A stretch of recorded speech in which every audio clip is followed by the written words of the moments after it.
എന്നെ ശ്രവിക്കുന്ന എൻ്റെ സഹോദരി സഹോദരന്മാരെ, ഞാൻ എന്നെ കുറിച്ച് അച്ഛൻ പറഞ്ഞ എല്ലാ നല്ല വാക്കുകൾക്കും നന്ദി പറയാണ്. കാരണം ഞാൻ കുറെ വർഷങ്ങളായി ഇങ്ങനെ സുവിശേഷം പങ്കുവെച്ച് നടക്കുന്നു. അച്ഛൻ 20 കൊല്ലം മുൻപാണ് കേട്ടത്. പക്ഷെ ഞാനിത് ആരംഭിച്ചത് 1981 1981 കഴിഞ്ഞിപ്പോ എത്ര വർഷമായി? ഇത് 44ാമത്തെ വർഷമാണ്. അപ്പൊ എന്നോട് ചിലർ ചോദിക്കാറുണ്ട്, ഈ 44 വർഷവും നിരന്തരം സുവിശേഷം ഇങ്ങനെ പങ്കുവയ്ക്കാനായിട്ട് ഇതെങ്ങനെയാ സാധിക്കണേ? അച്ഛന്മാരായിട്ടൊന്നും വഴക്കാവണില്ലേ? ബിഷപ്പുമാരായിട്ട് വഴക്കാവണില്ലേ? അപ്പൊ ഞാൻ അവരോട് പറയും, അതൊക്കെ വഴക്കുണ്ട്, പ്രശ്നങ്ങളുണ്ട്. പക്ഷെ പൗലോസ്ലീഹ ഒരു ചോദ്യം ചോദിക്കുന്നുണ്ട്.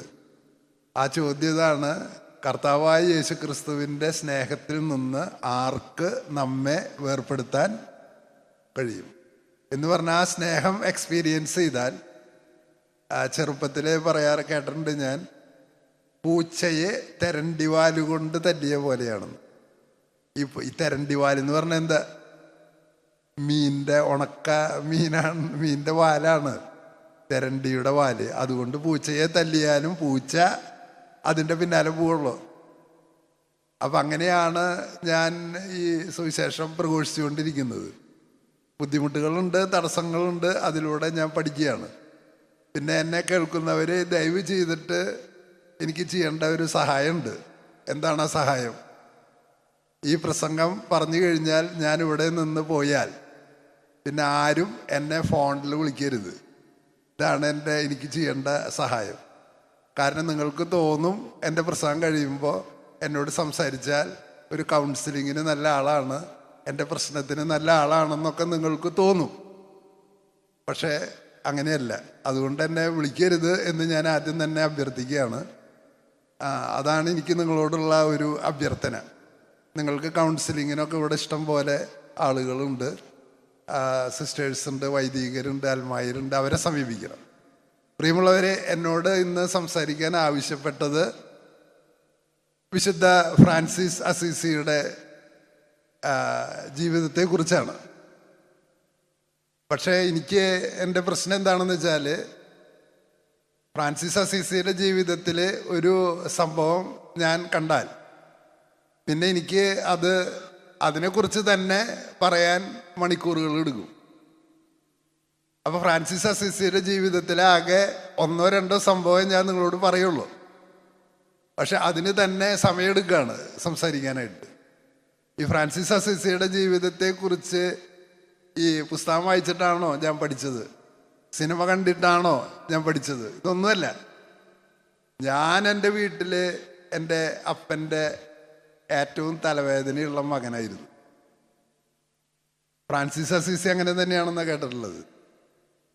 അപ്പം തലവേദന എന്ന് പറഞ്ഞാൽ പഠിക്കാൻ വിട്ടാൽ അധ്യാപകരായിട്ട് വഴക്കുണ്ടാക്കും.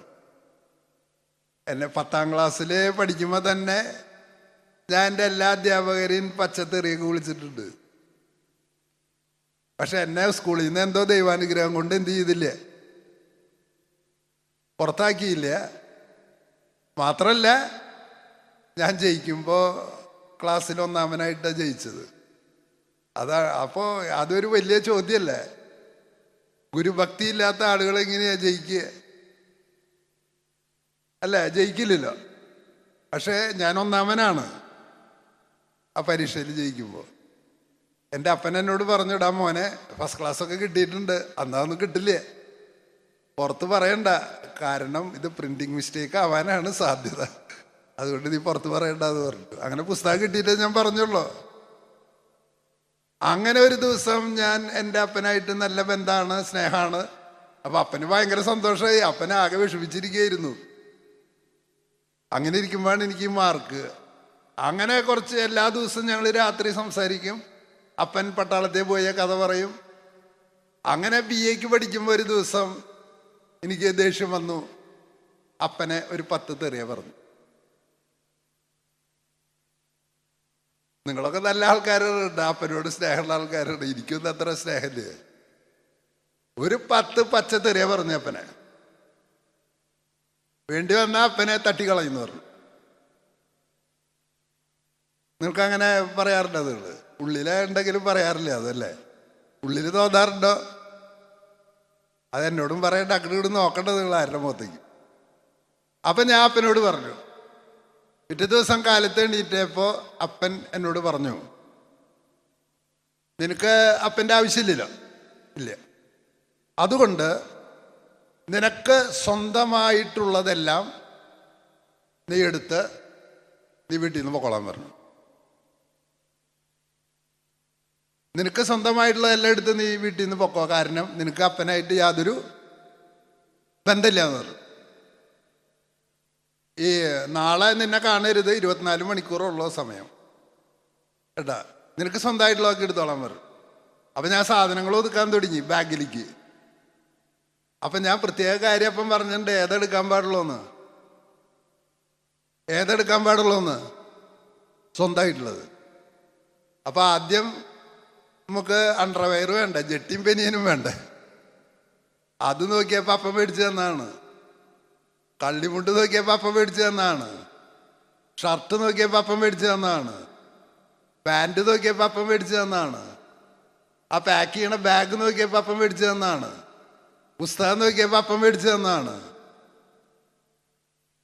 അപ്പം എൻ്റെ സ്വന്തമായിട്ട് ഞാൻ വീട്ടിൽ നിന്ന് പോകണമെങ്കിൽ ഞാൻ എങ്ങനെ പോണം? നിങ്ങൾ പറഞ്ഞതാവതിരിക്കുക. ഞാൻ എങ്ങനെ പോണം? നഗ്നനായിട്ട് പോണം. ഞാൻ നഗ്നനായിട്ട് പോണം. അപ്പം ഞാൻ അപ്പനോട് പറഞ്ഞു, ഞാൻ ഇല്ലെങ്കിൽ അപ്പന് ജീവിക്കാം, അപ്പനില്ലെങ്കിൽ എനിക്ക്. മനസ്സിലായോ? നിങ്ങൾക്ക് മനസ്സിലായേ? അങ്ങനെ ഒരു ദിവസം ഫ്രാൻസിസ് അസിസിയുടെ പുസ്തകം വായിച്ചുകൊണ്ടിരിക്കുമ്പോൾ എനിക്ക് അറിഞ്ഞുകൂടാ ഈ പേരെങ്ങനെ എനിക്ക് കിട്ടിയെന്ന്. നോക്കിയപ്പോൾ ആളൊരു ദിവസം ആളുടെ ഒരു ഡോക്യുമെൻ്ററിയിൽ കംപ്ലീറ്റ് വസ്ത്രം ഊരി അഴിച്ചിട്ട് നിൽക്കുക അപ്പൻ്റെ മുമ്പിലും. കാരണം ആൾ അപ്പനായിട്ട് വഴക്കായി. അപ്പോൾ ബിഷപ്പിൻ്റെ മുമ്പിൽ കൊണ്ടുവന്നു. അപ്പോൾ ബിഷപ്പിൻ്റെ മുമ്പിൽ വെച്ചിട്ട് എന്താ ചെയ്യണേ അറിയോ? കംപ്ലീറ്റ് ജെട്ടി വരെ ഊരി അപ്പന് കൊടുത്തു. പറഞ്ഞു ഇനി അപ്പനായിട്ട് എന്തില്ലാന്ന്, ഇപ്പം എന്തില്ലാന്ന്. എന്നിട്ട് പറഞ്ഞു പിതാവ് അപ്പോൾ ഒരു ചാക്കു വസ്ത്രം കൊടുത്തു. അതാണ് ഫ്രാൻസിസ് അസിസിയുടെ ബിഗിനിങ്. അപ്പോൾ പ്രിയമുള്ളവരെ, ഇതിൻ്റെ കണ്ടന്റ് മനസ്സിലായെന്ന് തോന്നുന്നു ഇല്ലേ? അപ്പം അദ്ദേഹം പറഞ്ഞു, ഇനി ആണ് സ്വർഗസ്ഥനായ പിതാവ് എൻ്റെ പിതാവായിരിക്കുന്നത്. അപ്പോൾ പ്രിയമുള്ളവരെ, സ്വർഗസ്ഥനായ പിതാവേ എന്ന പ്രാർത്ഥന ചൊല്ലണമെങ്കിൽ ഏറ്റവും ബേസിക് കണ്ടീഷൻ എന്താണെന്ന് വിചാരിച്ചു നിങ്ങൾ? ആദ്യം തന്നെ നിങ്ങൾക്കുള്ളതെല്ലാം ഊരി ആർക്കും കൊടുക്കണം? അപ്പനമ്മയ്ക്കും കൊടുക്കണം. ഞാൻ ശരിക്കും പറഞ്ഞാൽ എനിക്ക് പ്രസംഗം പറയാൻ ഭയങ്കര മടിയാണ്. ഇപ്പം ഞാൻ ഇത് എങ്ങനെ ദൈവം എന്നെ കൊണ്ടുവന്നതാണ്. ഇപ്പം ഇത്രയും പറഞ്ഞിട്ട് ഇത് കേട്ടിരിക്കുന്ന ആൾക്കാർ നാളെ എൻ്റെ ഭാര്യയോട് വന്ന് പറയാണെന്ന് കരുത്. എന്തെന്ന് പ്രസംഗമൊക്കെ കേട്ടു, പക്ഷെ പലതും ഞങ്ങൾക്ക് മനസ്സിലാവണില്ല എന്ന്. പ്രസംഗം കേട്ടിട്ട് പലതും ഞങ്ങൾക്ക് ഇതുവരെ പറഞ്ഞതിൽ വല്ലതും മനസ്സിലാവാത്തതുണ്ടോ നിങ്ങൾക്ക്? അവിടെ നിർത്തിയിട്ട് അത് മാത്രം പറഞ്ഞു തരാം. ഇല്ല. അപ്പം ഞാൻ കണ്ടിട്ടുള്ള എന്താണെന്ന് വെച്ചാൽ, പ്രസംഗം പറഞ്ഞത് കേട്ടിട്ടും മനസ്സിലാവാത്തതല്ല ആൾക്കാരുടെ പ്രശ്നം. പിന്നെ എന്താ പ്രശ്നം? ആ സാധനം സ്വീകരിക്കില്ല. ഞാൻ ഇതിൻ്റെ വ്യാഖ്യാനം പറയും തോറും നിങ്ങൾ അകന്ന് പോവും. ഹല്ലേലൂയ, ഹല്ലേലൂയ, ഹല്ലേലൂയ. പ്രിയമുള്ളവരെ, സ്വർഗസ്ഥനായ പിതാവേ എന്ന പ്രാർത്ഥന ചൊല്ലണമെങ്കിൽ നീ മാതാവിനെയും പിതാവിനെയും എന്ത് ചെയ്യണം? ഉപേക്ഷിക്കണം. അപ്പം ഈ മാതാവിനെയും പിതാവിനെയും ഉപേക്ഷിക്കുക എന്നാൽ എന്താ അർത്ഥം? ഇതാണ് ഇപ്പം അമ്മമാരാകെ പേടിച്ചിട്ടിരിക്കണേ. സാറിൻ്റെ പ്രസംഗം എൻ്റെ മക്കൾ കേട്ടാൽ പുലുവാലാവില്ല, അല്ലെങ്കിൽ തന്നെ പകുതി ഉപേക്ഷിച്ചിട്ടാണ് നിൽക്കണേ. ഇനി അവർ മുഴുവൻ ഉപേക്ഷിക്കൂ. പ്രിയമുള്ളവരെ, ഞാൻ ഉൽപ്പത്തി പുസ്തകത്തിൽ നിന്ന് തൊട്ട് ഇങ്ങനെ വായിച്ച് കേൾപ്പിച്ച് തരാം നിങ്ങളെ. ഉൽപ്പത്തി പുസ്തകത്തിൻ്റെ ആരംഭത്തിൽ ദൈവം ആണിനെയും പെണ്ണിനെയും സൃഷ്ടിച്ചതിന് ശേഷം അവരോട് പറഞ്ഞു, നിങ്ങൾ മാതാവിനെയും പിതാവിനെയും വിട്ടുപേക്ഷിക്കുക. അപ്പോൾ എന്നിട്ട് ഭാര്യ ആരോട് ചേരും? ഭർത്താവിനോട് ചേരും, ഭർത്താവ് ഭാര്യയോട് ചേരും. യേശു പറയാണ്, മാതാവിനെയും പിതാവിനെയും ഉപേക്ഷിക്കാതെ ആർക്കും എന്നെ അനുഗമിക്കാൻ കഴിയില്ല. ആൾക്കാർക്ക് ഇതിൻ്റെ അർത്ഥം മനസ്സിലാവണില്ല എന്താണെന്ന്. വീട് വിട്ടു പോകാൻ പറ്റുമോ അപ്പനമ്മേനെ ഉപേക്ഷിച്ചിട്ട്? പ്രിയമുള്ളവരെ, അതിന് ചില പ്രത്യേക അർത്ഥങ്ങളുണ്ട് ഈ പറയുന്ന വചനത്തിന്. എന്നാൽ വളരെ കൃത്യമായിട്ട് യേശു പറഞ്ഞിട്ടുണ്ട്. 10 കൽപ്പനകളിലെ 4-ാമത്തെ കൽപ്പനയാണ് നീ മാതാവിനെയും പിതാവിനെയും ബഹുമാനിക്കുക. അപ്പം യഹൂദന്മാരുടെ ഇടയിൽ ഒരു ആചാരം ഉണ്ടായിരുന്നു. അതായത് ഇപ്പം നിങ്ങൾക്ക് മാതാവിനോടും പിതാവിനോടും വല്ല ഇതുണ്ടെങ്കിൽ നിങ്ങൾ വേറെ ഒന്നും ചെയ്യണ്ട, അവരെ സംരക്ഷിക്കാനുള്ള പൈസ ഗാഗുൽത്ത ധ്യാന കേന്ദ്രത്തിന് എന്ത് ചെയ്യുക? സംഭാവന ചെയ്യുക. അതോടുകൂടി നിങ്ങളുടെ കടമകളൊക്കെ അവസാനിച്ചു. ഇതാണ് യഹൂദന്മാർ പറഞ്ഞിരുന്നത്. അതിനെ യേശു ചോദ്യം ചെയ്യാണ്. എന്നിട്ട് യേശു പറഞ്ഞു, നിങ്ങൾ ചില കൽപ്പനകൾ ഉണ്ടാക്കിയിട്ട് അടിസ്ഥാന കൽപ്പനകൾ എന്ത് ചെയ്യാണ്? ഇല്ലായ്മ ചെയ്യണം. അതാണ് നിങ്ങൾ ചെയ്തുകൊണ്ടിരിക്കുന്നത്. അപ്പം അതുകൊണ്ട് മാതാവിനെയും പിതാവിനെയും ബഹുമാനിക്കുക എന്ന കൽപ്പന എഫേസൂസ് ലേഖനത്തിൻ്റെ 6-ാമത്തെ അധ്യായത്തിലാണെന്ന് തോന്നുന്നു. പൗലോസ്ലീഹ പറയാണ്, മാതാവിനെയും പിതാവിനെയും ബഹുമാനിക്കുക എന്നത് വാഗ്ദാനത്തോടു കൂടിയുള്ള ആദ്യത്തെ കൽപ്പനയാണ്. വിത്ത് പ്രോമിസ്. അതാണ് ആദ്യത്തെ കൽപ്പന, ഈ മാതാവിനെയും പിതാവിനെയും ബഹുമാനിക്കുക എന്നുള്ളത്. അപ്പം എന്താ വിട്ടുപേക്ഷിക്കുക എന്ന് പറയണേ? ഇപ്പം കഴിഞ്ഞ 2 ആഴ്ച മുമ്പ് എൻ്റെ മകൻ്റെ കല്യാണം ഉണ്ടായിരുന്നു. അപ്പോൾ ഭാര്യയോട് അച്ഛൻ പ്രാർത്ഥനയിൽ, നമ്മുടെ പ്രാർത്ഥനയിൽ പറയുന്നതാ, പുത്രി നിന്റെ പിതൃഭവനത്തെ നീ ഉപേക്ഷിക്കുക, എങ്കിൽ ഭർത്താവിൻ്റെ വീട്ടിൽ നീ റാണിയായി വാഴും. അപ്പം അതിന് നേരെ തിരിച്ചിട്ടാൽ, ഭർത്താവിൻ്റെ വീട്ടിൽ നിങ്ങൾ റാണിമാരായിട്ട് വാഴുന്നില്ലെങ്കിൽ അതിൻ്റെ അർത്ഥം എന്താ?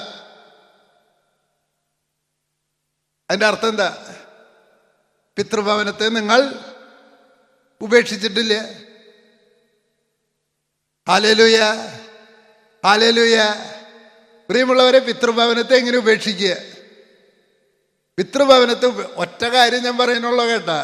അതായത് ഫ്രാൻസിസ് അസീസി എന്ത് ചെയ്യാണ്? വസ്ത്രകൂരി കൊടുത്ത് അപ്പനുപേക്ഷിച്ചിട്ട് ഇനി സ്വർഗസ്ഥനായ പിതാവാണ് എൻ്റെ പിതാവെന്ന് പ്രഖ്യാപിച്ചു. അതിനെക്കുറിച്ച് മാത്രം നിങ്ങളോട് പറയണേ, അതിനെക്കുറിച്ച് മാത്രം. എങ്ങനെയാണ് ഉപേക്ഷിക്കുക? അതിന് നിങ്ങൾ കൃത്യമായിട്ട് ഒരു കാര്യം ചെയ്യുക. നിങ്ങളുടെ വീട്ടിൽ തെങ്ങൊക്കെ ഉണ്ടാവണില്ലേ? ഈ തെങ്ങ് വളർന്ന് ഒരു 10 മാസം എത്തിക്കഴിഞ്ഞാൽ ഈ നാളികേരം ഇങ്ങോട്ട് പൂർണ്ണ വളർച്ച എത്തും. അതെത്തിക്കഴിഞ്ഞാൽ പിന്നെ നാളികേരം എന്താ ചെയ്യുക? തെങ്ങമ്മ തന്നെ നിന്നിട്ട് മുളയ്ക്കുമോ? ഇല്ല. പിന്നെ എന്തു ചെയ്യും? ഠും എന്ന് വെച്ചിട്ടൊരു സ്വരം കേൾക്കാം. എന്താണത്? വിടുന്നു. ആ വിടുക എന്ന് പറഞ്ഞാൽ ആ തെങ്ങ് ഒരു പ്രത്യേക കാര്യമാണ്. തെങ്ങിനോട് നാളികേരം പറയുന്നുണ്ട്. എന്തിനാ പറയണത് അറിയോ? എൻ്റെ അപ്പനും അമ്മയുമായ തെങ്ങ് ഒരു തെങ്ങായി അനേകായിരം നാളികേരങ്ങളെ ഉണ്ടാക്കാൻ പറ്റിയ എല്ലാ കാര്യങ്ങളും നിങ്ങളിൽ നിന്ന് എനിക്ക് കിട്ടി, ബോധിച്ചു. നന്ദി. ഇനി വല്ലതും തെങ്ങിന്ന് കിട്ടാനുണ്ടോ? ആ നാളികേരത്തിന് ഇനി വളരാൻ വേണ്ടിയിട്ട് വല്ലതും തെങ്ങിന്ന് കിട്ടാനുണ്ടോ? ഇല്ല. ക്ലിയറായ? നിങ്ങൾക്ക് ഐഡിയ ക്ലിയറായി? അപ്പോൾ തെങ്ങ് പറയുന്നത്, നാളികേരം പറയുന്നത്, എനിക്ക് ഇനി നിന്നിൽ നിന്നൊന്നും കിട്ടാനില്ല, എല്ലാം കിട്ടിക്കഴിഞ്ഞു, ഞാൻ പൂർണ്ണ വളർച്ച എത്തിക്കഴിഞ്ഞു. ചില ആൾക്കാരുടെ മനസ്സിൽ പിശാച് കയറി ഇപ്പം തന്നെ ഈ കേൾക്കുന്നതിനെ റെസിസ്റ്റ് ചെയ്ത് തുടങ്ങി. കാരണം അവർക്കറിയാം, അവർ സാധാരണ ബുദ്ധിയുള്ളവരാണ്. 1-ാം ക്ലാസ് പോലും പാസ്സാവാത്തവർക്ക് അറിയാം. ഇനി ഞാൻ എന്താ പറയാൻ അറിയില്ല നിങ്ങൾക്ക്. ഇനി ഞാൻ എന്താ പറയാൻ പോണേ?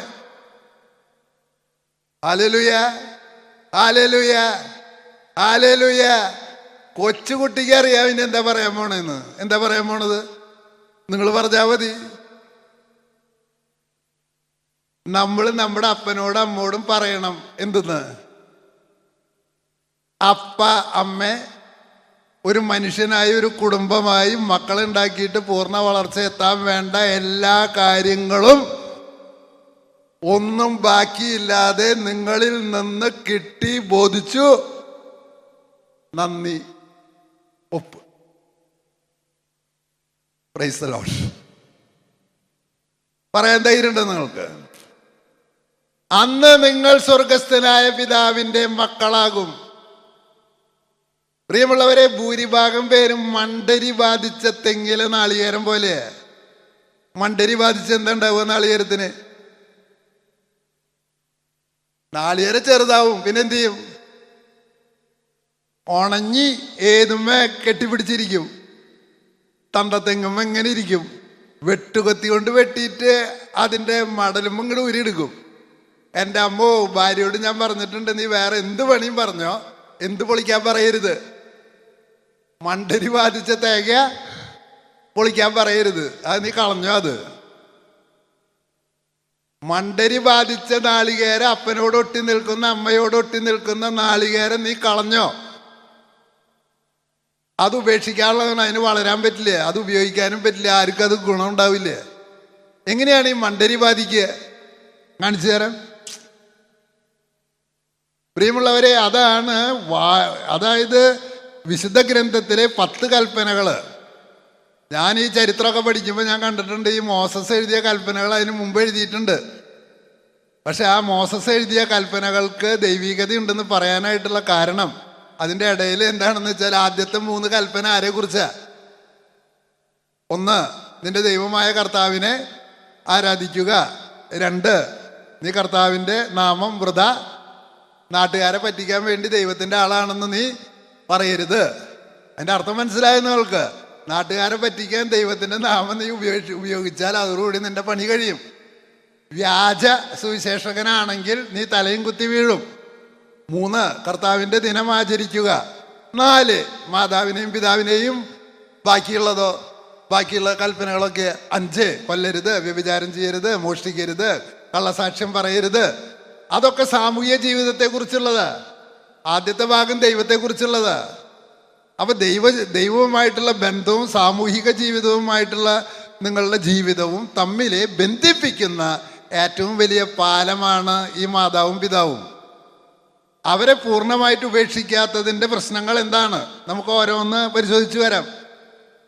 കാരണം ഇത് ഞാൻ എൻ്റെ കഴിഞ്ഞ 45 കൊല്ലത്തെ ജീവിതത്തിൽ അനേകരുടെ ജീവിതത്തിൽ ഇടപെട്ടിട്ട് മനസ്സിലാക്കിയിട്ട് ഇത് കണ്ടിട്ടുള്ളതാണ്. അതുകൊണ്ടാണ് ഞാനീ പറയണത്.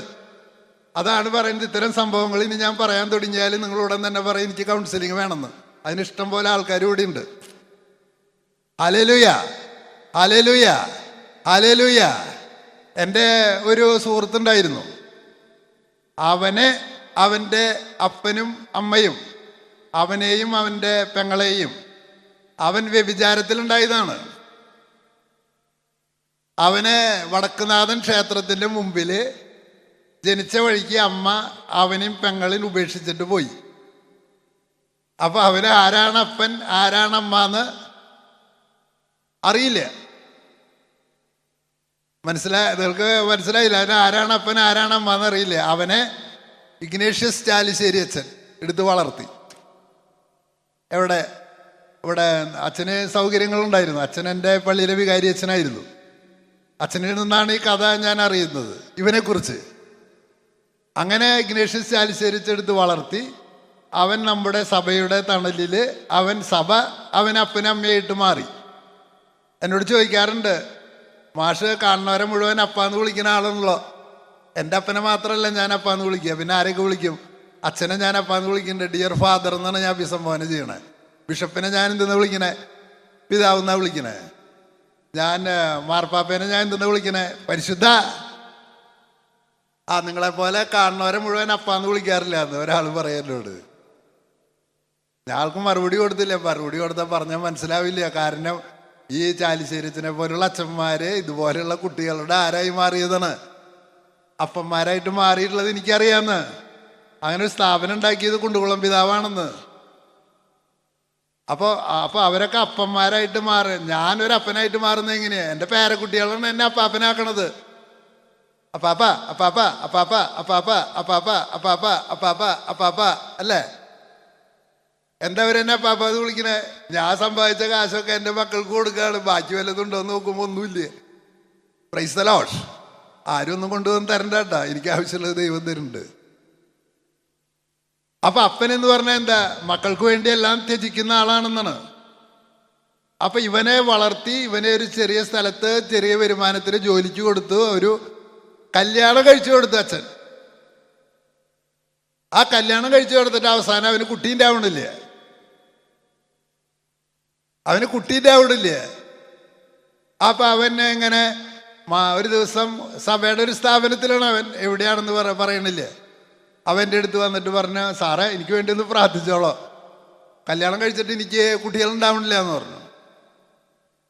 അപ്പോൾ ഞാൻ പറഞ്ഞു, ഒരു കാര്യം ചെയ്യേ, അന്ന് പനക്കിലച്ഛൻ എൻ്റെ സുഹൃത്താണ്, ഡിവൈനിൽ ഇപ്പോഴും സുഹൃത്താണ്. ഞാൻ അച്ഛൻ ഷൂട്ട് ചെയ്യാൻ വിളിച്ചപ്പോൾ പോവും.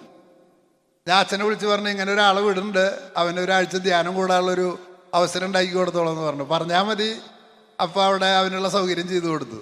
അപ്പോൾ അവനോട് ഇവിടെ നിന്ന് പോകുമ്പോൾ ഞാൻ പറഞ്ഞു, നിനക്ക് നിൻ്റെ അപ്പനും അമ്മേനെ അറിയുമെന്ന് ചോദിച്ചു. ഇല്ല എന്ന് പറഞ്ഞു. പക്ഷെ അപ്പനമ്മ ഇല്ലാണ്ട് നീ ഉണ്ടാവില്ല എന്ന് നിനക്ക് അറിയാമെന്ന് ചോദിച്ചു. അപ്പനമ്മ ഇല്ലാണ്ട് നീ ഉണ്ടാവോ എന്ന് ചോദിച്ചു. ഇല്ല. ഇനി നീ എന്താവാൻ ആഗ്രഹിക്കണമെന്ന് ചോദിച്ചു. ഒരു അപ്പനാവാനാണ് ആഗ്രഹിക്കണതെന്ന് പറഞ്ഞു. ഒരു അപ്പനാവാനാണ് ആഗ്രഹിക്കണതെന്ന് പറഞ്ഞു. അപ്പം ഞാൻ പറഞ്ഞു, അപ്പനാവാനുള്ള ഏറ്റവും നല്ല വഴി എന്താണെന്നറിയോ? എന്താ വഴി? സ്വന്തം അപ്പനെ നീ പൂർണ്ണ ഹൃദയത്തോടും പൂർണ്ണ ആത്മാവോടും പൂർണ്ണ മനസ്സോടും പൂർണ്ണ ശക്തിയോടും കൂടി നീ ദൈവകരങ്ങളിൽ നിന്ന് സ്വീകരിച്ചു കഴിഞ്ഞാൽ നീ അടുത്ത കൊല്ലം അപ്പനായിട്ട് മാറുന്നു പറഞ്ഞു. ഇനി പോയി ധ്യാനം കൂടിക്കോളാൻ പറഞ്ഞു. കരങ്ങൾ ഉയർത്താം. ഹല്ലേലൂയ, ഹല്ലേലൂയ, ഹല്ലേലൂയ, ഹല്ലേലൂയ, ഹല്ലേലൂയ. അപ്പൊ പ്രിയമുള്ളവരെ, അപ്പൊ ഏറ്റവും ആദ്യത്തെ നമ്മുടെ ജീവിതത്തിന്റെ ഏറ്റവും ആദ്യത്തെ തടസ്സമാണ് ഞാൻ കാണിച്ചു തരുന്നത്. അവന് കുട്ടീൻ്റെ 2 കുട്ടികളുണ്ട്, അവൻ്റെ ഭാര്യയ്ക്ക് ജോലി കിട്ടി, അനാഥനാണ്. ഇത് എങ്ങനെയാ വരണേന്ന് ദൈവത്തിന് അറിയുള്ളൂ.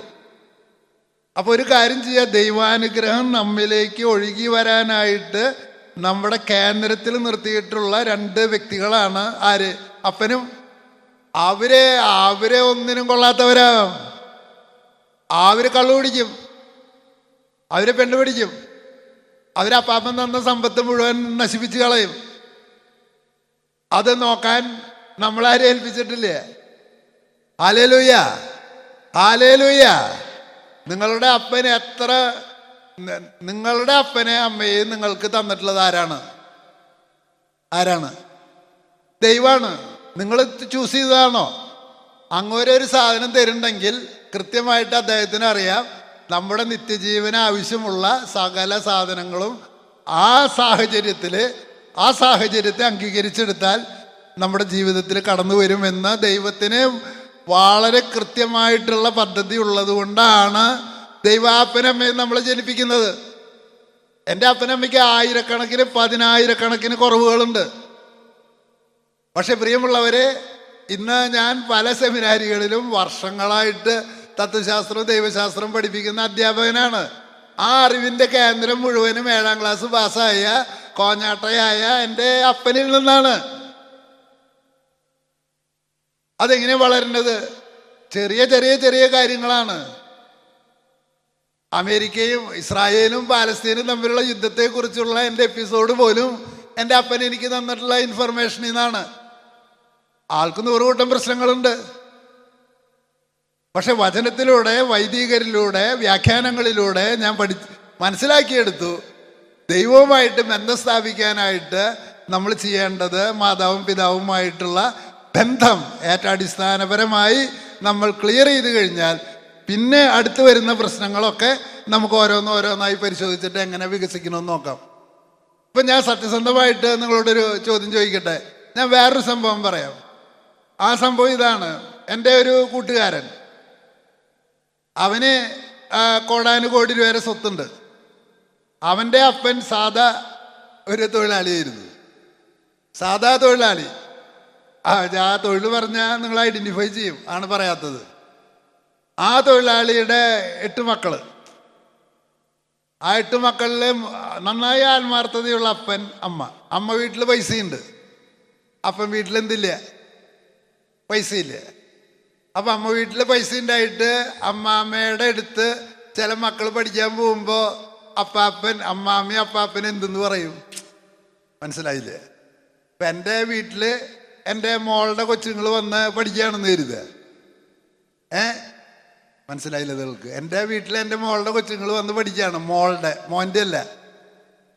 അപ്പോൾ ഇടയ്ക്കിടയ്ക്ക് ഞാൻ പറയാണെന്ന് കരുതുക, അപ്പന് നിന്നോടൊന്നും ഇഷ്ടമില്ല അല്ലടാ, അല്ലെങ്കിൽ നിന്നെ ഇവിടെ കൊണ്ട് നിർത്തോ?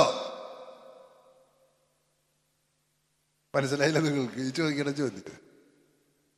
അപ്പൊ പഴയ കാലത്ത് കെട്ടിച്ചു കൊടുത്ത വീട്ടില് ഡള്ളായി കഴിഞ്ഞാൽ പിന്നെ എന്ത് ചെയ്യും? കുട്ടികളെ ഓരോരുത്തരും എന്ത് ചെയ്യും? അമ്മാമ്മേരെ വീട്ടിലേക്ക് കൊണ്ടുവരും, അവിടെ നിൽക്കും. അപ്പം നാത്തൂൻ പോരുണ്ടാവും, മറ്റേ പോരുണ്ടാവും.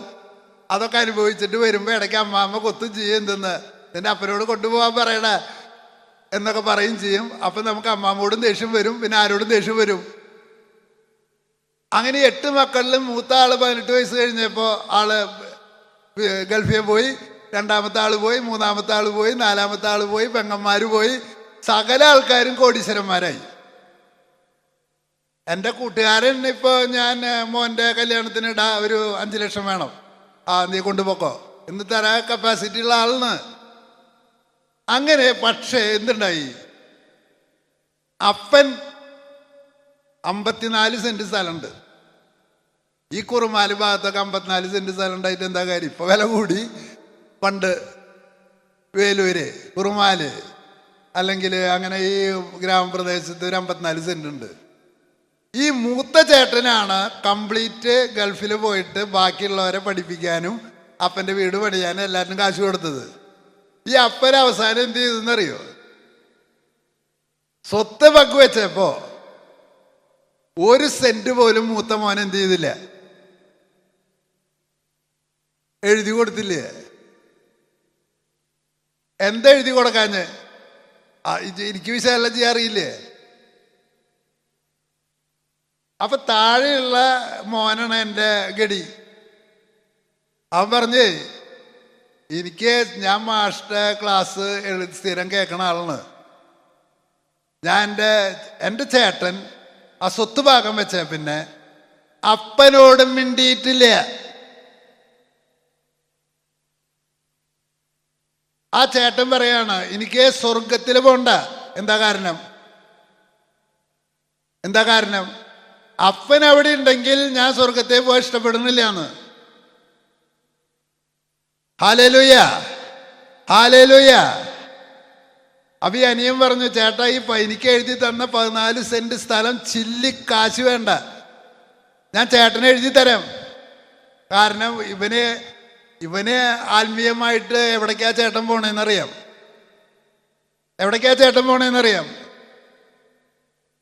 അപ്പനോട് മിണ്ടാണ്ടായി. അപ്പൊ ചേട്ടന് നല്ല ആരോഗ്യമുണ്ട്, എല്ലാ സെറ്റപ്പും ഉണ്ട്. ഈ വിദ്വേഷം ഉള്ളില് അപ്പനോട് ഇങ്ങനെ പിടിച്ചു വെച്ചിരിക്കണത് മനസ്സിലായി. എന്നാ ഈ ചേട്ടന് സ്വന്തമായിട്ട് സമ്പത്തുണ്ടോ? കോടികളുടെ അസറ്റാണ്. എൻ്റെ അപ്പൻ എന്നോട് ചെയ്തത് എനിക്കത് സഹിക്കാൻ പറ്റില്ല. ക്ലിയർ ആയെന്ന് കേൾക്കാം. ഞാൻ നഗ്നനാവാന്ന് പറഞ്ഞതിൻ്റെ അർത്ഥം ഈ പറഞ്ഞു തരണേ, അഴിച്ചിട്ട് പോവാന്ന് പറഞ്ഞതിൻ്റെ അർത്ഥം ഈ പറയണേ. പ്രിയമുള്ളവരെ, ഈ അനിയൻ ചേട്ടനോട് പറഞ്ഞു, ചേട്ടന് ജീവിതത്തിൽ മുന്നോട്ട് പോകാൻ പറ്റില്ല. ചേട്ടൻ എൻ്റെ സ്ഥലം മുഴുവൻ എടുത്തോ. എനിക്ക് അപ്പൻ തന്നില്ല, അപ്പൻ തരണമെന്ന്. അപ്പന് പിന്നെ എങ്ങനെ കൊടുക്കാൻ പറ്റുക? അങ്ങനെ ഒരു ദിവസം ചേട്ടനനിയനും സംസാരിച്ച് കുറച്ച് കഴിഞ്ഞ് ആള് എവിടെയാണ്, ജപ്പാനിലേക്ക് ഒരു ടൂറ് പോകാനായിട്ട് നിൽക്കണം. എൻ്റെ തലേദിവസം ആളും മരിച്ചു പോവുക, വിഷമിച്ച്. അപ്പൊ പ്രിയമുള്ളവരെ, നിങ്ങൾ ചത്തുപോകുന്ന നിങ്ങൾ പേടിച്ചിട്ടാ ഇതൊന്ന്. അതായത് ഇതിനെക്കാട്ടിലും അപ്പുറത്ത് അപ്പനോട് ചെയ്തിട്ട് ഞാൻ ചത്തിട്ടില്ല. ഞാൻ കാര്യങ്ങൾ പറഞ്ഞ് മനസ്സിലാക്കി തരാനാണ്. എൻ്റെ ഇഷ്ടം പോലെ സുഹൃത്തുക്കളാണ് എനിക്ക്. കല്യാണത്തിന് വിളിച്ചില്ല എന്ന് പറഞ്ഞിട്ട് ആൾക്കാരൊക്കെ എന്നെ ചീത്ത പറഞ്ഞുകൊണ്ടിരിക്കുകയാണ്. ഞാൻ കല്യാണം നടത്തുമ്പോൾ ആകെ ബന്ധുക്കളിൽ ചുറ്റുവട്ടത്തുള്ളവരെ മാത്രമേ വിളിക്കാറുള്ളൂ. ഞാൻ വിളിക്കുകയാണെങ്കിൽ 10,000 പേരെ വിളിക്കണം. 50 കൊല്ലത്തെ സഭാ പ്രവർത്തനത്തിൻ്റെ ഇടയിൽ കോളേജിലുള്ളവരെ വരെ വിളിച്ചില്ലേ. കാരണം എളിയ ജീവിതം, ചുരുങ്ങിയതുള്ളത് ചെയ്യുക, അതാണ് എൻ്റെ അപ്പൻ എന്നെ പഠിപ്പിച്ചിട്ടുള്ളത്. അതാണ് ഞാൻ പിന്തുടരുന്നത്. നിങ്ങൾ മറ്റുള്ളവരെ കാണിച്ചിട്ട് എനിക്കൊന്നും കിട്ടാനും ഇല്ല, ഒന്നുമില്ല. എൻ്റെ അപ്പൻ എൻ്റെ പല്ലൊക്കെ നന്നാക്കാൻ വേണ്ടിയിട്ട് കമ്പിയൊക്കെ ഇട്ട് കെട്ടിയതാണ് കേട്ടാ. ഞാൻ പറഞ്ഞ അപ്പനോട്, അപ്പാ കാണുന്ന പോലെയല്ല മനുഷ്യന്മാർക്ക് ഭംഗിയല്ല ഉണ്ടാവണ്ടേ, പിന്നെ എന്താ ഉണ്ടാവേണ്ടത്? ഹൃദയശുദ്ധിയാണ് ഉണ്ടാവേണ്ടത്.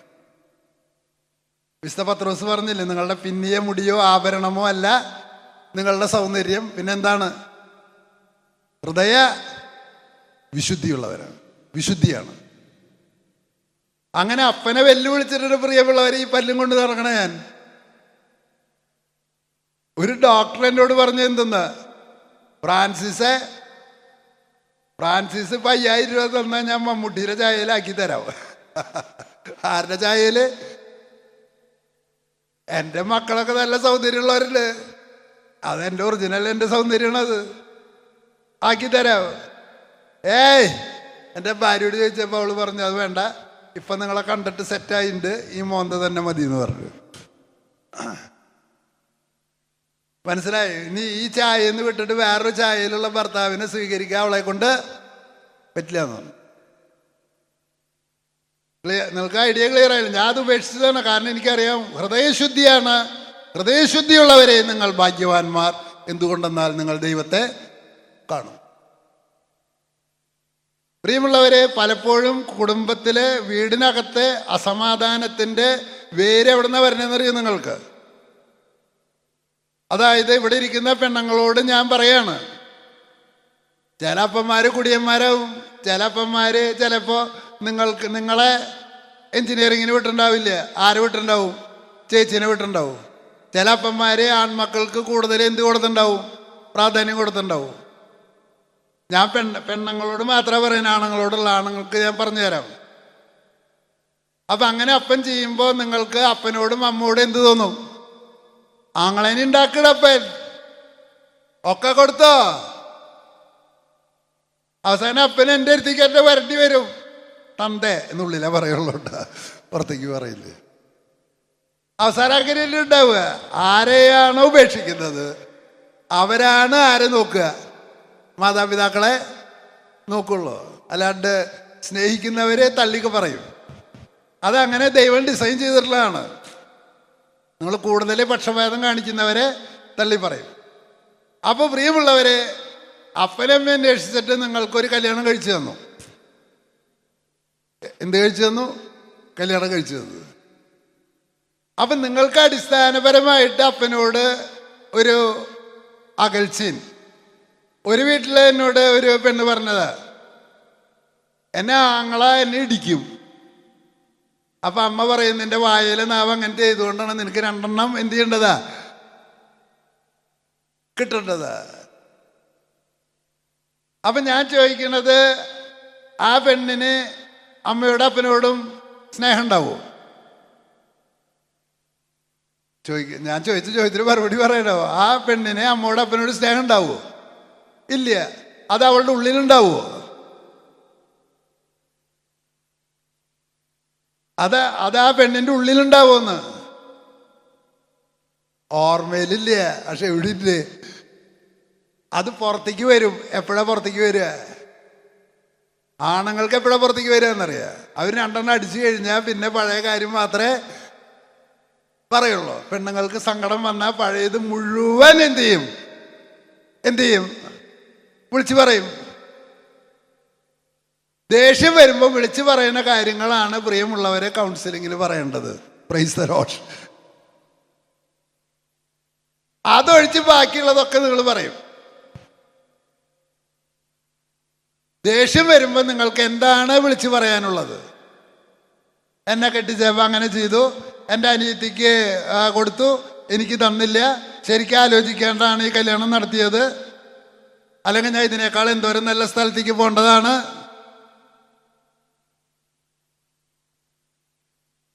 പ്രിയമുള്ളവരെ, ആദ്യം തന്നെ തിരിച്ചറിയുക, നമ്മുടെ ആഗ്രഹങ്ങൾക്കനുസരിച്ച് ഞാൻ എൻ്റെ മക്കളോട് 4 ആളോടും പറഞ്ഞിട്ടുണ്ട്, നിങ്ങളുടെ ആഗ്രഹങ്ങൾ പൂർത്തീകരിച്ച് തരാൻ അപ്പനെ കൊണ്ട് കഴിഞ്ഞിട്ടില്ല. അത് അപ്പന് കഴിയൂല. അതുകൊണ്ട് അപ്പൻ ഞങ്ങൾക്കിത് ചെയ്തു തന്നില്ല എന്ന് പരിഭവം പറഞ്ഞാൽ നിങ്ങൾക്കത് കൊണ്ടു നടക്കാതെ മാത്രം. അപ്പനെ അതുകൊണ്ട് യാതൊരു കുഴപ്പമില്ല, പക്ഷെ നിങ്ങൾക്ക് മുന്നോട്ട് പോകാൻ പറ്റില്ല.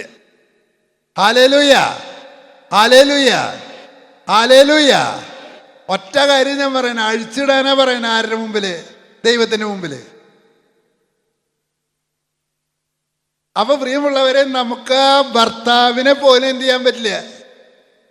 സ്വീകരിക്കാൻ പറ്റില്ല. ആരെ സ്വീകരിക്കാൻ പറ്റില്ല എന്ന്? ഭർത്താവിനെ. പുത്രി, നിന്റെ പിതൃഭവനത്തെ നീ ഉപേക്ഷിക്കുക, എന്നിട്ട് ഭർത്താവിന്റെ വീട്ടിൽ റാണിയായി വാഴുക.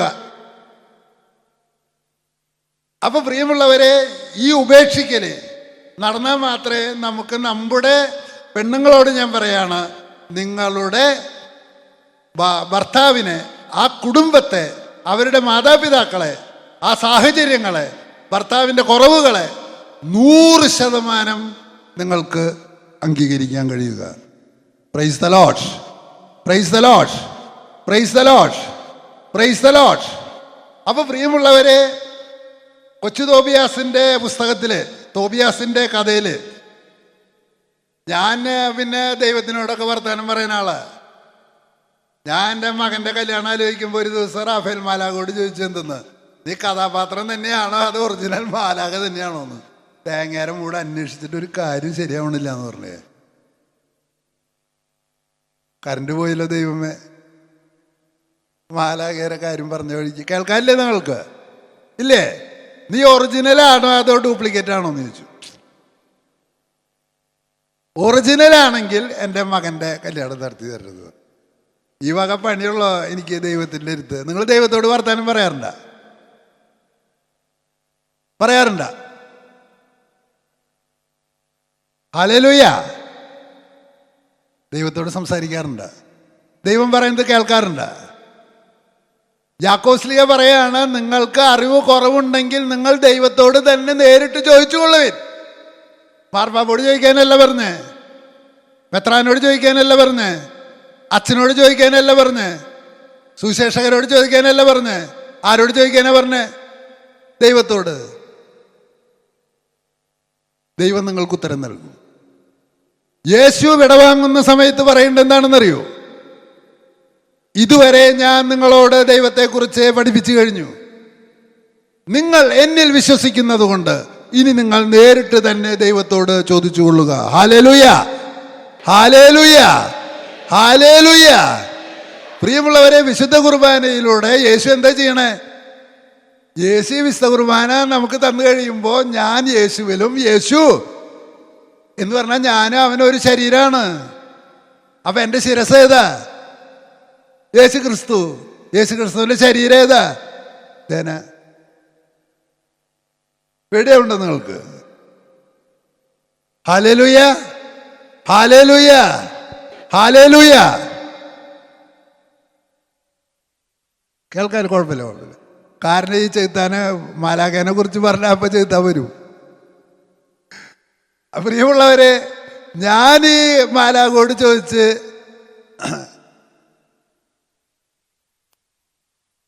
Hallelujah,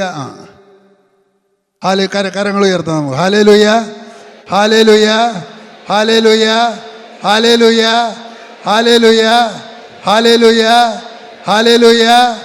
praise the Lord. പ്രിയമുള്ളവരെ, മാലാഖോട് ചോദിച്ച് 2 മാസം കഴിഞ്ഞപ്പോൾ കല്യാണം ശരി. അത് മാലാഖയുടെ പള്ളിയിൽ നിന്ന് തന്നെ. അപ്പം ഞാൻ ഈ മാലാഖോട് ചോദിച്ചിട്ട് മാലാഖ ഉണ്ടെന്ന് എനിക്ക് എങ്ങനെയാ ബോധ്യം വന്നേ? മാലാഖ ഉണ്ടെന്ന് ബോധ്യം വന്നത് കല്യാണം നടന്നപ്പോഴാണോ? അല്ല.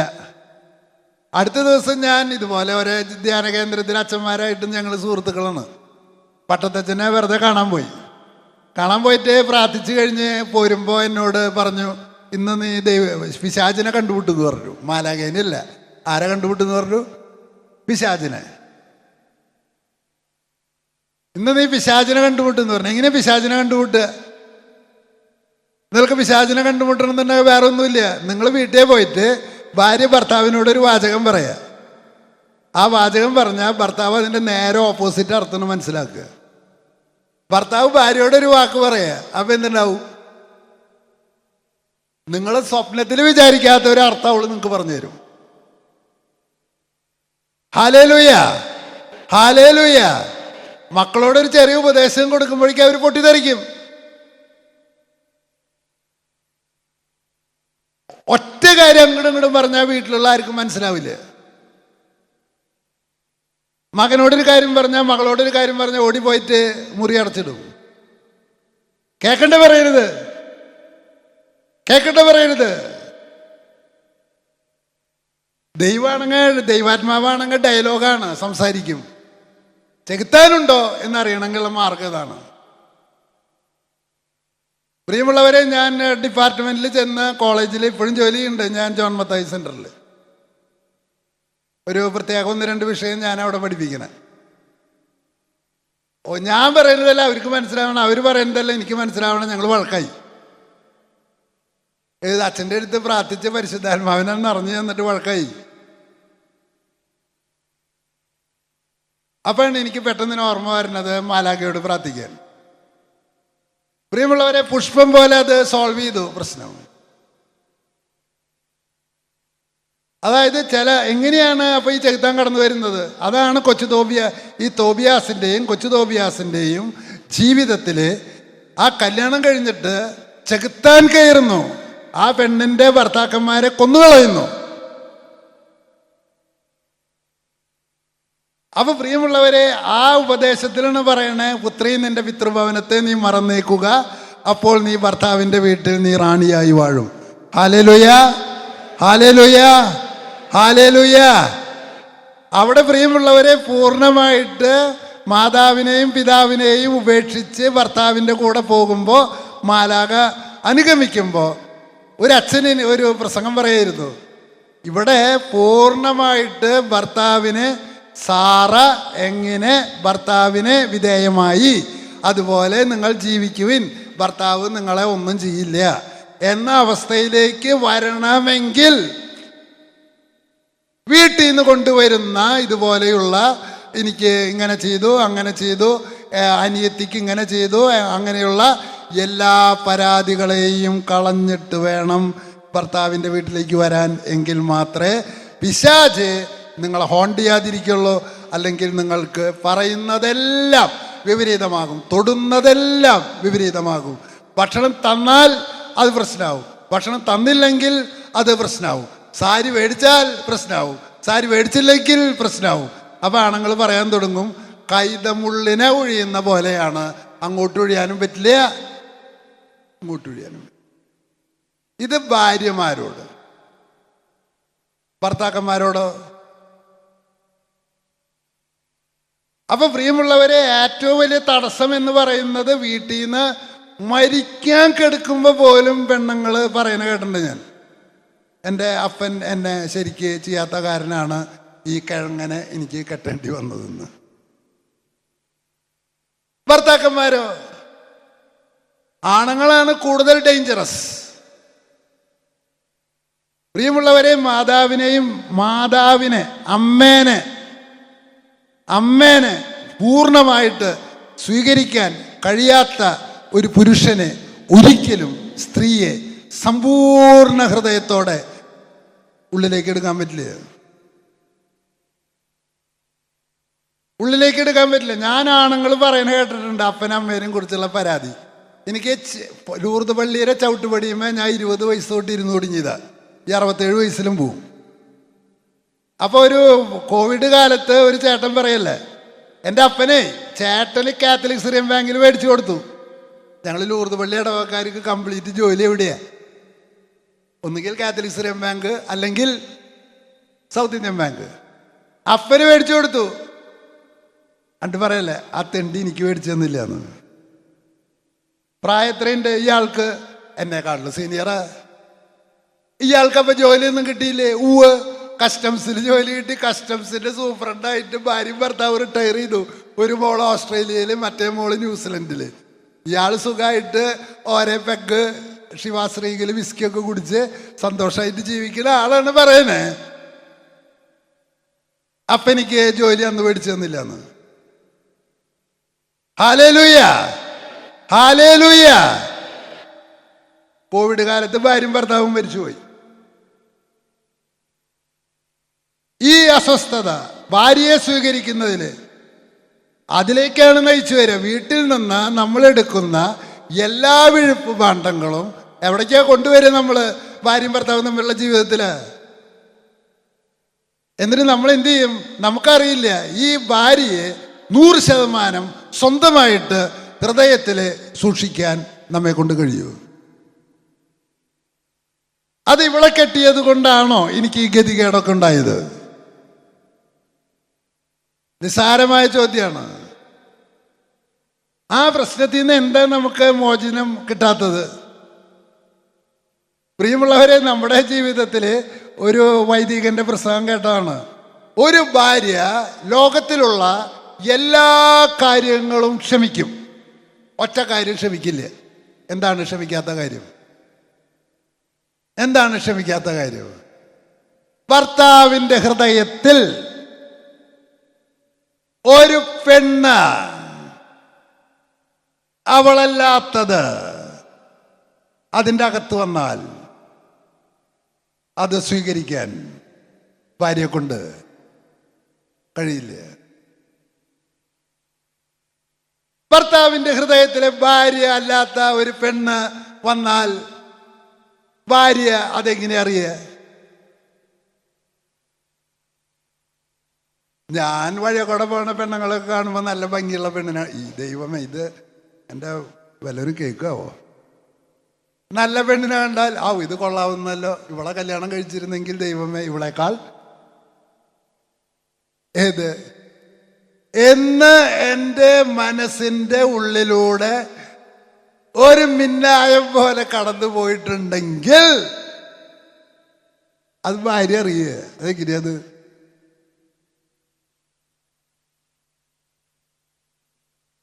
പ്രിയമുള്ളവരെ, സിനിമ കണ്ടിട്ടായാലും നിങ്ങളുടെ മൊബൈൽ കണ്ടിട്ടായാലും പുരുഷന്മാര് ഒരു പ്രാവശ്യം സൂക്ഷിച്ച് ഒരു പെണ്ണിന്റെ മുഖത്ത് വയ്ക്കിയാൽ അത് നിങ്ങളുടെ ഭാര്യ അറിയും. എങ്ങനെ അറിയണമെന്ന് എനിക്ക് അറിഞ്ഞുകൂടാ. Hallelujah, hallelujah. ഞാൻ കർത്താവ് പറഞ്ഞിട്ടുള്ളൊരു കാര്യമുണ്ട്. വ്യഭിചാരം ചെയ്യരുതെന്ന് നമ്മുടെ പിതാമഹന്മാര് നിങ്ങളോട് പറഞ്ഞിട്ടുണ്ട്. എന്നാൽ ഞാൻ നിങ്ങളോട് പറയുന്നു, കാമാസക്തിയോടുകൂടി ഒരു സ്ത്രീയെ നോക്കിക്കഴിഞ്ഞാൽ അതിനാൽ തന്നെ നീ വ്യഭിചാരം ചെയ്തു കഴിഞ്ഞു. പിശാച് നമ്മെ ഏറ്റവും കൂടുതൽ പ്രലോഭിപ്പിക്കുന്ന ഒരു മേഖലയാണിത്.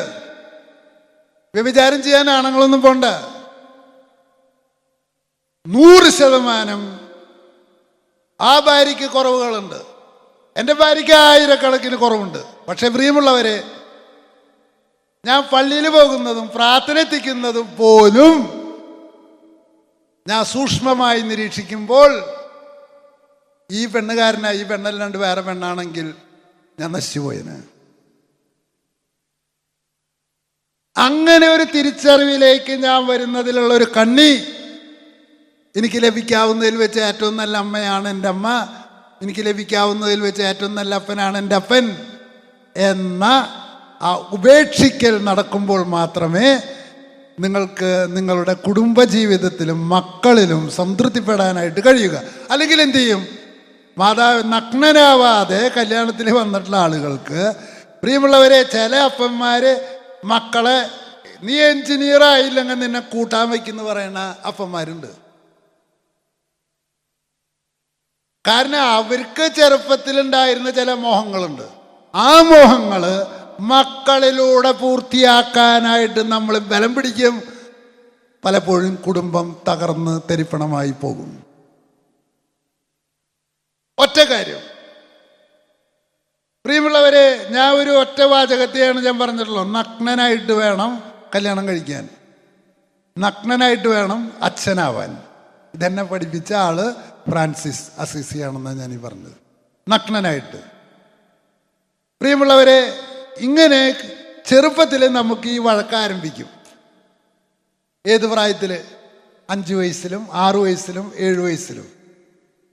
ഒരിക്കൽ എൻ്റെ ഒരു കൂട്ടുകാരനാണോ എന്ന് ചോദിച്ചാൽ വിദ്യാർത്ഥിയാണോ എന്ന് ചോദിച്ചാൽ വിദ്യാർത്ഥിയാണ്. അവനെ കാറ്റീസം പഠിപ്പിച്ചിട്ടുണ്ട്. ഞാനായിട്ട് ആകെ 2-3 വയസ്സിൻ്റെ വ്യത്യാസമുള്ളൂ. ഇതിൻ്റെ പ്രശ്നം എന്ന് പറഞ്ഞാൽ ഞാൻ 22 വയസ്സുള്ള എപ്പോഴാണ് എവിടെ ജോലിക്ക് കയറണേ? സെൻറ് തോമസ് കോളേജിൽ അധ്യാപകനാവണേ. അപ്പം 20 വയസ്സുള്ളവരെന്ന് പറഞ്ഞാൽ എൻ്റെ സ്റ്റുഡൻ്റായിട്ട് വരണവൻ ആരാണ്? 22 വയസ്സുള്ള എനിക്ക് 20 വയസ്സുള്ള കൂട്ടുകാരുണ്ടാവില്ലേ?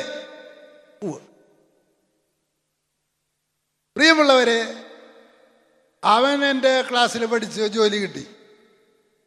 കല്യാണം കഴിഞ്ഞ് അവന് കുട്ടികളുണ്ടാവണില്ല.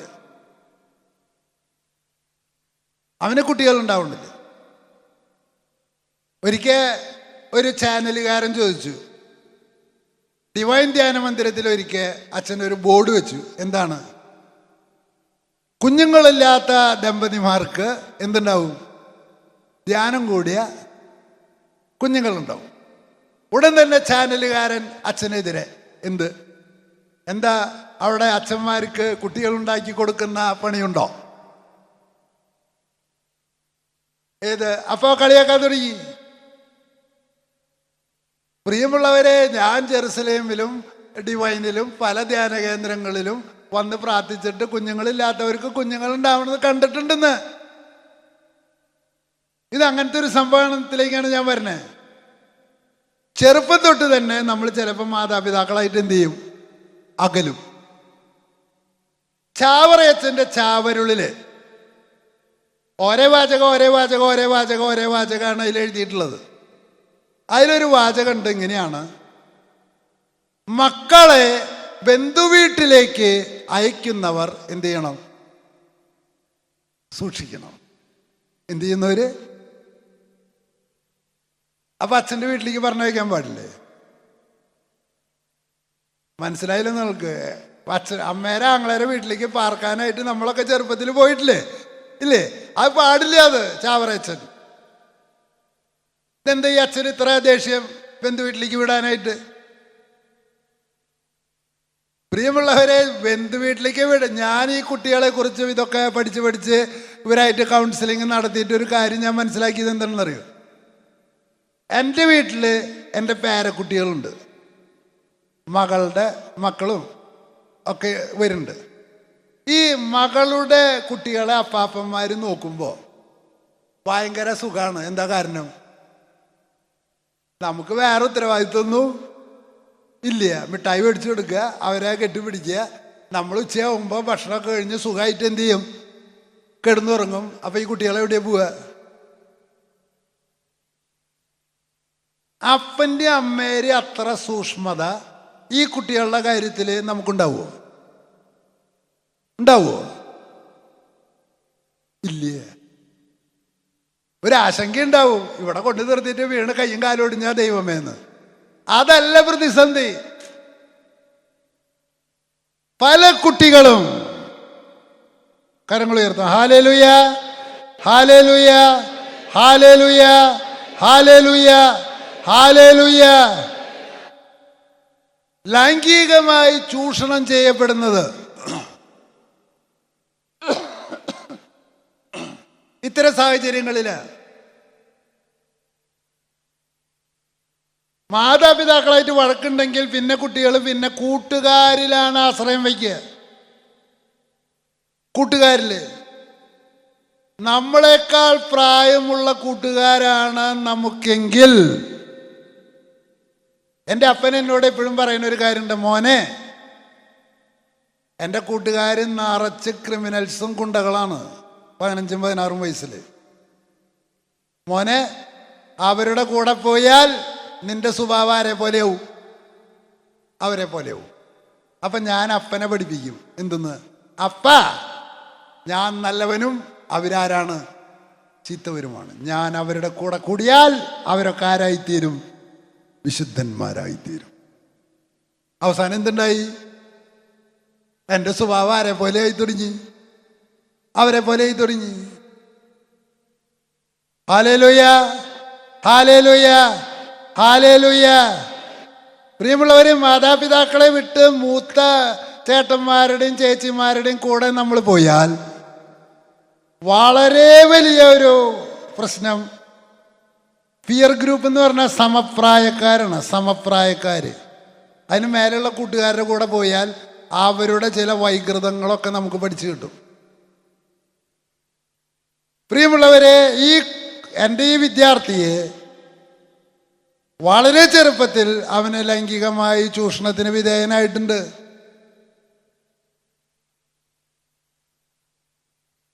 അതെങ്ങനെയാ അവനിൽ നിന്ന് എടുത്തു കളയുക? അവനെന്തുണ്ടാവും? അവന് ലൈംഗികതയോട് തന്നെ വെറുപ്പാണ്. അങ്ങനെയുള്ള ഒരാൾക്ക് എങ്ങനെയാണ് ലൈംഗിക ജീവിതത്തോട് സ്നേഹം ഉണ്ടാവുക? മരണം വരെയല്ല ഞാൻ പറയുന്നത്, കല്യാണം കഴിഞ്ഞിട്ട് കുറച്ച് കാലമെങ്കിലും നമുക്ക് അതൊരു ആസ്വാദനമാണ്, അത് ദൈവം തന്നിട്ടുള്ളതാണ്. അതിലേക്ക് പോലും പിടിച്ചു വലിക്കുന്ന ഈ മാനസികാവസ്ഥയിൽ നിന്ന് അവൻ എങ്ങനെ രക്ഷപ്പെടും? പ്രിയമുള്ളവരെ, 15 വയസ്സുള്ള ചേട്ടനും 10 വയസ്സുള്ള കുട്ടിയും, ഇതൊന്നും ക്രിമിനൽ കേസായിട്ട് സർക്കാർ കോടതി പോലും എടുക്കില്ലേ? കോടതിയിൽ ശിക്ഷിക്കുകയാണോ വേണ്ടേ? നമുക്ക് അത്തരത്തിലുണ്ടായിട്ടുള്ള മാനസികമായ നമ്മുടെ പ്രശ്നങ്ങൾ അതിജീവിക്കുകയാണോ വേണ്ടേ? ഇത്തരത്തിൽ ചൂഷണം ചെയ്യപ്പെട്ട് കഴിഞ്ഞാൽ നമുക്ക് ധൈര്യം ഉണ്ടാവില്ലേ? ഒരു പെണ്ണ് പറഞ്ഞതാണ്, എപ്പോഴും ആരെ എന്നെ പിന്തുടരുന്നതായിട്ട് തോന്നുന്നു. ഞാൻ തിരിഞ്ഞു നോക്കിക്കൊണ്ടിരിക്കുക, ഇടയ്ക്കിടയ്ക്ക് ഭയം, ഏകാന്തത. അപ്പൊ പ്രിയമുള്ളവരെ, അപ്പനമ്മ എന്ന് പറയുന്ന നെക്സസിൽ നിന്ന് വിട്ട്, ശരിയാണ്, കൂട്ടുകാര്, നാട്ടുകാര്, ബന്ധുക്കള്, പ്രവർത്തകര്, അതിലേക്ക് നമ്മൾ വളരണം. ആ വളർച്ചയിൽ കൂട്ടുകാരെ അപ്പൻ്റെ പോലെ കണക്കാക്കിയാൽ, അങ്ങനെയുള്ള ഒരു അബദ്ധത്തിൽ ഈ കുട്ടി വന്ന് പെട്ടു. ഞാൻ അവനോട് പറഞ്ഞു, നിനക്ക് മോനെ നിന്റെ ജീവിതം മുന്നോട്ട് കൊണ്ടുപോകണമെങ്കിൽ നീ ആദ്യം എന്ത് ചെയ്യണം? നിന്നെ ആ ചൂഷണം ചെയ്ത കൂട്ടുകാരനോട് നിനക്ക് ക്ഷമിക്കാൻ കഴിയണം. അത് കഴിയണമെങ്കിൽ ഫണ്ടമെന്റലി നിന്റെ അപ്പനോടും അമ്മോടും നിനക്ക് വിദ്വേഷം ഉണ്ടാവാൻ പാടില്ല. ഒരിക്കൽ അവനെ കുട്ടീൻ്റെയായി, അവൻ്റെ കുട്ടീനെയൊക്കെ ഇപ്പോൾ കല്യാണം കഴിച്ചു കൊടുക്കാറായി. ഞാൻ വളരുന്നതിനൊപ്പം എനിക്ക് 67 വയസ്സായിരുന്നുണ്ടെങ്കിൽ അവൻ എത്രയുണ്ട്? 20 വയസ്സുകാരന് 65 വയസ്സായിട്ടുണ്ട്. ലേറ്റായിട്ടാണ് കുട്ടീൻ്റെയത്. അപ്പൊ പ്രിയമുള്ളവരെ, അവർ നമ്മൾ ഉപേക്ഷിച്ചതാണ്, അവർക്ക് നമ്മളെ സ്നേഹമില്ല. അങ്ങനെയുള്ള ഈ തോന്നലുകൾ തെറ്റായ ബന്ധങ്ങളിലേക്കും കുടുംബ ബന്ധത്തെ സ്വീകരിക്കാതിരിക്കുന്നതിലേക്കും ഒന്നിലും സംതൃപ്തിയില്ലാത്ത അവസ്ഥയിലേക്കും, ഒന്നിലും നിങ്ങൾക്ക് ദൈവത്തോട് പറയാൻ പറ്റുമോ? പ്രായമായിട്ടുള്ള ആൾക്കാർക്ക്, എൻ്റെ പൊന്ന് ദൈവമേ, എൻ്റെ ജീവിതത്തിൽ പിന്നോക്കം ഒരു പോക്കില്ല, മുന്നോട്ടേ പോക്കുള്ളൂ. എനിക്ക് കിട്ടാനുള്ളതൊക്കെ ജീവിതത്തിൽ പറ്റാവുന്ന അത്ര സന്തോഷങ്ങളൊക്കെ ഞാൻ എന്ത് ചെയ്തിട്ടുണ്ട്, അതാത് പ്രായത്തിൽ അനുഭവിച്ചിട്ടുണ്ട്. എനിക്ക് ഇനി കിട്ടാനായിട്ടൊന്നും ഇല്ല എന്ന് പറയാൻ പറ്റില്ലെങ്കിൽ, എൻ്റെ അപ്പ അമ്മയും മക്കൾ സന്തോഷിക്കണ കാണുമ്പോൾ നമുക്ക് കുശുമ്പ് വരും. അതുകൊണ്ട് എന്ത് പാഠമാണ് ഇപ്പം ഇന്ന് നമ്മൾ കുറച്ച് നേരം ഇതിനെക്കുറിച്ച് ഫ്രാൻസിസ് അസിസിനെ കുറിച്ച് പറഞ്ഞിട്ട് നമ്മൾ വന്ന പാഠം എവിടേക്കാണ്? മാതാവിനെയും പിതാവിനെയും പൂർണ്ണ ഹൃദയത്തോടും പൂർണ്ണാത്മാവോടും കൂടി സ്നേഹിക്കുക, അവരോട് വിദ്വേഷമുണ്ടെങ്കിൽ നമ്മൾ ക്ഷമിക്കുക, അത് നമ്മൾ തിരിച്ചറിയുക. നമുക്ക് കുറേ കാര്യങ്ങൾ കിട്ടി, കുറേ കാര്യങ്ങൾ കിട്ടിയിട്ടില്ല. ഞാനിപ്പോൾ ഒരു വയറുവേദനയായിട്ട് നടക്കണേ,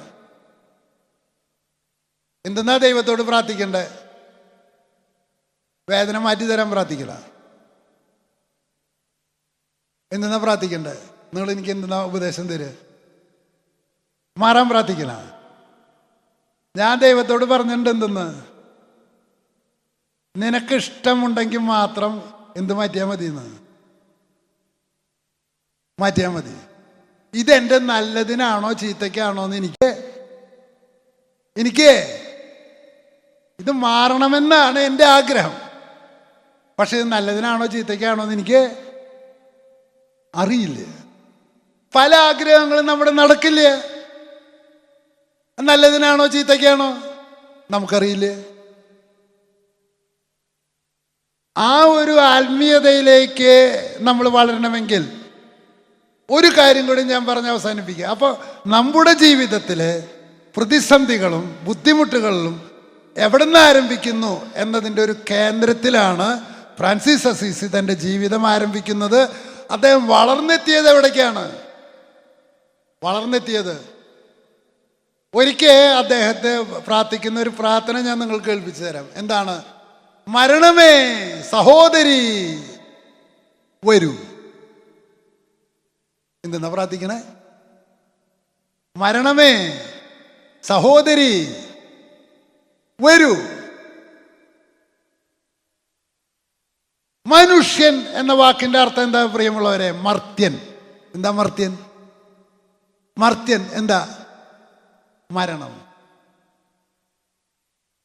പ്രിയമുള്ളവരെ, മനുഷ്യന്റെ കൂടപ്പിറപ്പാണ് ദുഃഖം. മനുഷ്യന്റെ കൂടപ്പിറപ്പാണ് രോഗം. മനുഷ്യന്റെ കൂടപ്പിറപ്പാണ് പരിമിതികൾ. മനുഷ്യന്റെ കൂടപ്പിറപ്പാണ് പല കാര്യങ്ങളും നമുക്കില്ല എന്നുള്ളത്. പല കാര്യങ്ങളും നമുക്കില്ല.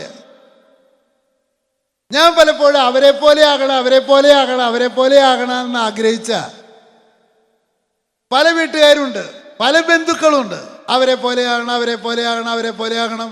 കണ്ട, അവർക്ക് എത്ര സ്ഥലം, അവർക്ക് എന്തിനു നല്ല വീടാ, അവർക്ക് എന്തിനു നല്ല മക്കളാ, അവരെ പഠിച്ചിട്ട് നോക്കിയേ, എനിക്ക് എന്നിട്ട് ഇതാ അങ്ങനെ ഇങ്ങനെ. പ്രിയമുള്ളവരെ, 4ാമത്തെ കുട്ടിയുടെ കല്യാണം വിളിക്കാനായിട്ട് പോയപ്പോ പല വീട്ടിലും ആര് മാത്രമുള്ളൂ? അപ്പാപ്പനും അമ്മാമയും. എൻ്റെ വീട്ടില് 2 ദിവസത്തേക്ക് എൻ്റെ പേരക്കുട്ടികളെ അവരുടെ വീട്ടിലേക്ക് വിട്ടപ്പോഴേ എനിക്ക് ചാവാനുള്ള ദുഃഖം ഉണ്ടായത്. എന്താ കാരണം? നമ്മളറിയണില്ല അവർ ഭാരമാണോ. ഞാൻ കല്യാണം കഴിഞ്ഞ് വന്നിട്ട് ഞാൻ ദൈവത്തോട് പറഞ്ഞത് എന്താണെന്നറിയോ? ഈ മക്കളൊന്നും എനിക്ക് എന്തല്ല ഭാരല്ല. അവർക്ക് വേണ്ടിയിട്ട് ഒരു 2 ലക്ഷം രൂപ കടം മേടിച്ചിട്ട് അവറ്റകൾക്ക് തീറ്റ കൊടുത്താലും എനിക്ക് ഭാരല്ല. എനിക്ക് മരണം വരെ പോയാൽ ഈ മക്കളൊന്നും ഭാരല്ല. Hallelujah, hallelujah. പക്ഷെ പ്രിയമുള്ളവരെ, നമുക്ക് നിസ്സാരമായ പ്രതിസന്ധികൾ ഉണ്ടാകുമ്പോഴേക്കും ഇതൊക്കെ നമ്മൾ മരണത്തിലേക്കാണ് നീങ്ങിക്കൊണ്ടിരിക്കുന്നത്. ഈ ദുഃഖത്തെ, ഈ രോഗത്തെ, ഇതിനെ സ്വീകരിക്കുകയും നേരിടുകയും ചെയ്യണം. ഹല്ലേലൂയ, ഹല്ലേലൂയ, ഹല്ലേലൂയ. കടബാധ്യതയുണ്ടോ? ദൈവകരങ്ങളിൽ നിന്ന് സ്വീകരിക്കുക. രോഗമുണ്ടോ? ദൈവകരങ്ങളിൽ നിന്ന് സ്വീകരിക്കുക. മക്കളില്ലേ? ദൈവകരങ്ങളിൽ നിന്ന് സ്വീകരിക്കുക. പിതാവേ, അതാണ് ഈ ഡെത്ത്, മരണം. പിതാവേ, ഈ പാനപാത്രം കഴിയുമെങ്കിൽ എന്നിൽ നിന്ന് നീ അകറ്റിത്തരണമേ. എങ്കിലും എൻ്റെ ഇഷ്ടമല്ല, നിന്റെ ഇഷ്ടമാണ്. ഒരിക്കലും തെറ്റിദ്ധരിക്കരുത്. രോഗത്തെയും ദുരിതത്തെയും ദുഃഖത്തെയും കടബാധ്യതയെയും ശൂന്യതയെയും മനുഷ്യന് വരണമെന്ന് പ്രതീക്ഷിക്കുന്ന ഒരാളല്ല ദൈവം. നിന്നെക്കുറിച്ച് എനിക്കൊരു പദ്ധതിയുണ്ട്. അത് നിന്റെ നാശത്തിനായിട്ടുള്ളതല്ല, അത് നിന്റെ നന്മയ്ക്കായിട്ടുള്ളതാണ്. ആൾവേസ്, എപ്പോഴും, നിരന്തരം ദൈവം നമ്മുടെ നന്മ ആഗ്രഹിച്ചുകൊണ്ടിരിക്കുകയാണ്. പക്ഷെ നമ്മുടെ ജീവിതത്തിൻ്റെ പ്രതിസന്ധികൾ നാം തന്നെ സൃഷ്ടിച്ച പ്രതിസന്ധികൾ. ദൈവമാണെന്ന് നമ്മൾ പറയരുത്. നമ്മുടെ തന്നെ, അതായത് ജ്ഞാനത്തിൻ്റെ പുസ്തകം പറയുന്നുണ്ട്, ദൈവം മനുഷ്യനെ സരള ഹൃദയനായി സൃഷ്ടിച്ചു. അവൻ്റെ സങ്കീർണ പ്രശ്നങ്ങൾ അവൻ്റെ തന്നെ സൃഷ്ടികളാണ്. ഹല്ലേലൂയ, ഹല്ലേലൂയ, ഹല്ലേലൂയ. അപ്പൊ പ്രിയമുള്ളവരെ, രോഗിയാണോ? ദൈവകരങ്ങളിൽ നിന്ന് സ്വീകരിക്കുക. ദൈവത്തോട് പറയാ, എനിക്ക് ഏതാ നല്ലതെന്ന് എനിക്കറിയില്ല, എനിക്കിത് മാറണമെന്നാണ് എൻ്റെ ആഗ്രഹം.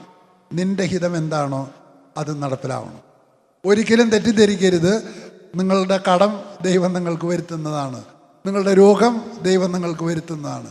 അല്ല, ദൈവം നിങ്ങളെപ്പോഴും നന്മയിലേക്ക് നയിച്ചുകൊണ്ടേയിരിക്കുന്നു. പല പ്രതിസന്ധികളും നമുക്കുണ്ടാകും. അപ്പോൾ ഈ ഘട്ടത്തിലൊക്കെ ദൈവകൽപ്പനകളോട് ചേർന്ന് നിൽക്കുക. ആ ദൈവകൽപ്പനകളുടെ അതിനു വേണ്ടിയിട്ടുള്ള 2 അറ്റമാണ് ഫ്രാൻസിസ് അസീസി കാണിച്ചു തന്നിട്ടുള്ളത്. ഒന്ന്, എല്ലാ ദുഃഖത്തെയും കരം നീട്ടി സ്വീകരിച്ചവനാണ്. ഫ്രാൻസിസ് അസീസി ഒരു തെണ്ടിയായിരുന്നു. ആരായിരുന്നു? എന്താ തെണ്ടി? തെണ്ടി എന്ന് പറഞ്ഞാൽ എന്താ അർത്ഥം? തെണ്ടാൻ നടക്കുക. ദാനം തരുമോ? ആരാണ്?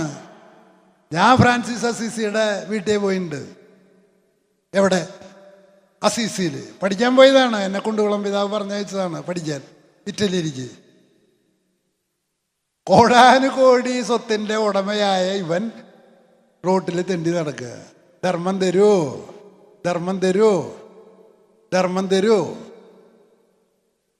എന്താണ് അതിൻ്റെ അർത്ഥം? എന്താണ്? എൻ്റെ ഭാര്യ എനിക്ക് തന്നത് മുഴുവൻ എന്താണ്? എൻ്റെ അവകാശമല്ല. എന്താണ്? ദാനമാണ്. അതെവിടെ നിന്ന് ആരംഭിക്കണം? എൻ്റെ അപ്പൻ എനിക്ക് തന്നതെല്ലാം ദാനമാണ്. എൻ്റെ അമ്മ എനിക്ക് തന്നതെല്ലാം ദാനമാണ്. ദൈവമേ നന്ദി പറയണു. എൻ്റെ ഭാര്യ എനിക്ക് തന്നിട്ടുള്ളതെല്ലാം ദാനമാണ്. ദൈവമേ ഞാൻ നന്ദി പറയുന്നു. എൻ്റെ മക്കൾ എനിക്ക് ചെയ്തു തരുന്നതെല്ലാം ദാനമാണ്. ദൈവമേ നന്ദി പറയുന്നു. എൻ്റെ പേരക്കുട്ടികൾ എനിക്ക് ചെയ്യുന്ന ദാനമാണ്. ദൈവമേ നന്ദി പറയുന്നു. എൻ്റെ വിദ്യാർത്ഥികൾ എനിക്ക് ചെയ്തു തരുന്നതെല്ലാം ദാനമാണ്. നന്ദി പറയുന്നു. ഇതാണ് തെണ്ടി എന്ന വാക്കിൻ്റെ അർത്ഥം.